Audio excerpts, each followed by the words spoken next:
Matrix filminde her şey o fısıltıyla başlar. Uyan Neo, uyan.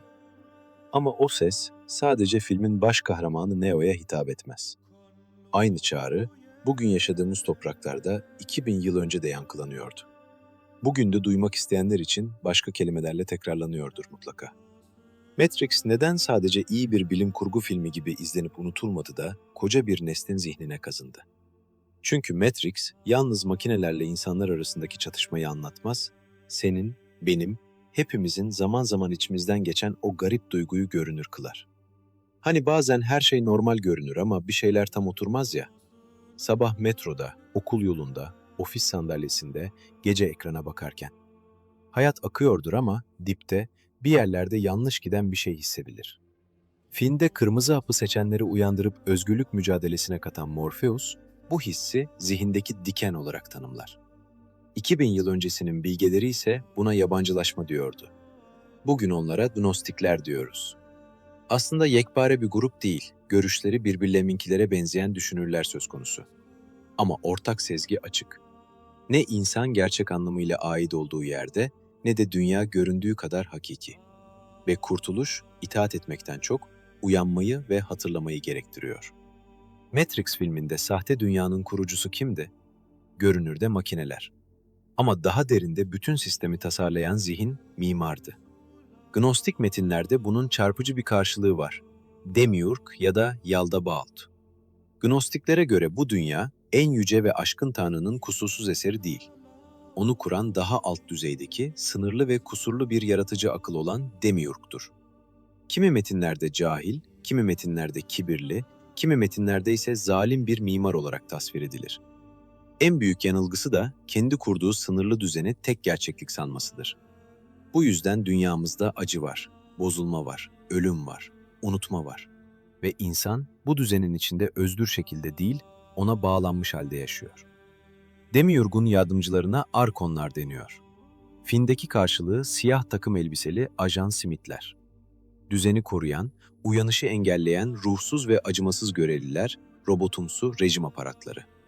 Lakin günümüzde arkonlar karşımıza her zaman insan görünümünde çıkmıyor.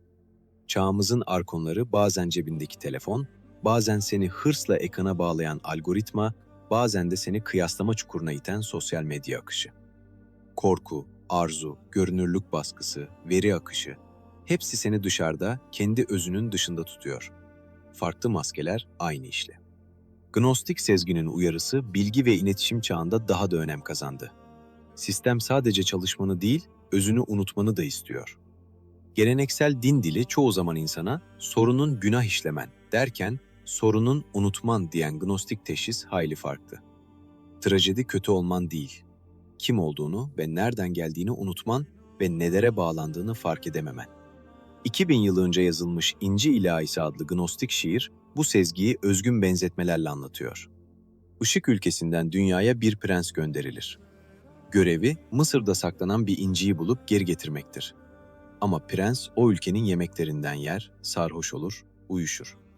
Kim olduğunu, nereden geldiğini ve görevini unutur. Sonra yukarıdan bir mektup gelir.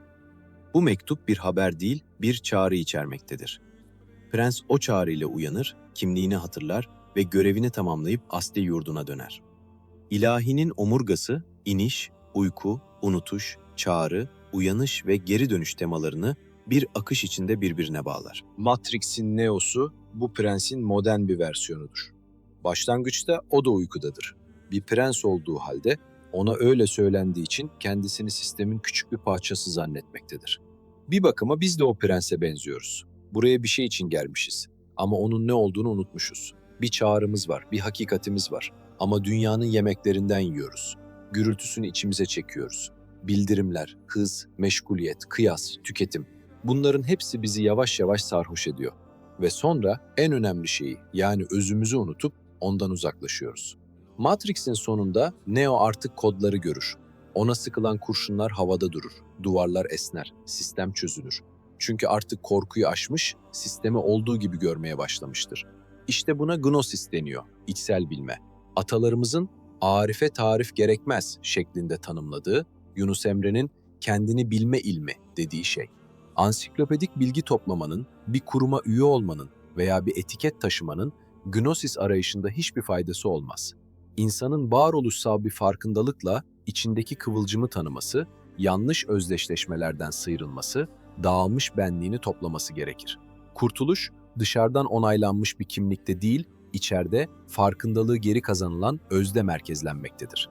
1945 yılında Orta Mısır'ın Neç Hammadi bölgesindeki bir mağaraya saklanmış şekilde bulunan 2000 yıllık gnostik metinlerin arasındaki Diriliş Risalesi bunu çarpıcı biçimde anlatır. Diriliş bir örtünün kalkmasıdır. Dünya bir görüntüden ibarettir.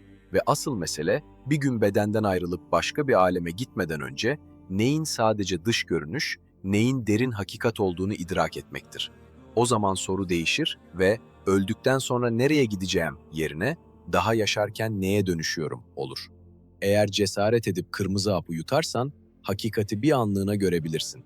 Bu, seni sarsıp bir yön kazandırabilir ve seni kurtuluş yoluna doğru itebilir. Ama eğer kendi çabanla dönüşmez, özüne ulaşmaz ve onunla bütünleşmezsen, bu ilk uyanış kalıcı bir aydınlanmaya dönüşmez. Üstelik burada başka bir tehlike daha var. Eğer gnostik fikirleri komplo teorilerine çevirir, bu dünyaya ve insanlara sırt çevirmeyi meşrulaştırmak için kullanırsan, uyanmaz sadece kendi kaçış arzunu kutsallaştırmış olursun. İnsanın ruhsal kökeni ahlaki çabayı gereksiz kılmaz. Tam tersine insanın tutkulara, korkulara, yanılsamalara ve ruhu aşağı çeken güçlere karşı bilinçli bir mücadele vermesi gerekir. Yani hakikati görmek yetmez, ona uygun yaşamak da gerekir. Bu noktada Gnostik gelenekten gelen bir uyarı çok net.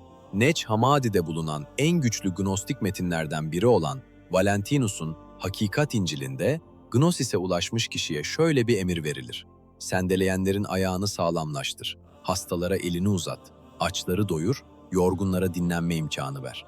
Ayağa kalkmak isteyenleri kaldır ve uyuyanları uyandır. Filipus İncil'i adlı başka bir Gnostik metinde ise daha da net bir ifade var. Bilgi sayesinde gerçekten özgür olan kişi, bu özgürlüğe henüz ulaşamamış olanların sevgisi uğruna köle olur. Neo'nun hikayesi bize şunu gösteriyor. Hakikati görmek, dünyadan kaçmak değil, daha büyük bir sorumlulukla geri dönmektir. Uyanış, sorumluluğu iptal etmez, onu arındırır. Ama burada iki tuzak var. Birincisi, çağımızın hız, görünürlük, tüketim ve rekabet düzeni. İkincisi ise, ben artık uyandım diyerek kibirlenmek ya da dünya zaten bir hapishane diyerek karamsarlığa sığınmak. İkisi de insanı özünden uzaklaştırabilir. Hakiki uyanış, insanı dünyadan koparmaz. Onu hem daha özgür, hem daha dürüst, hem de başkalarının acısına karşı daha duyarlı hale getirir. Gnostik düşünce ağırlığı, öldükten sonra nereye gideceksinden ziyade, daha yaşarken neye dönüşüyorsun sorusuna veriyor.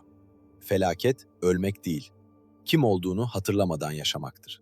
Matrix'in kırmızı hapı, İnci ilahisindeki mektup, eski Gnostik metinlerdeki o çağrı, hepsi aynı şeyi söylüyor. Uyan, hatırla, özüne dön ve ölümden sonra ne olacağını merak ediyorsan, önce bugünkü hayatına bak. Bu videoda özellikle birincil Gnostik metinlere ve öne çıkan akademik çalışmalara dayanarak daha dikkatli bir çerçeve kurmaya çalıştım. Ama biliyorum, internette bu konuya gelen birçok insanın aklında başka sorular da var. Işık tuzağı, reenkarnasyon kapanı, ölüm sonrası arkonlar, sahte cennet, ruhun geri döndürülmesi gibi popüler yorumlar bunların başında geliyor. İsterseniz bir sonraki videoda o hattı da ayrıca ele alabiliriz.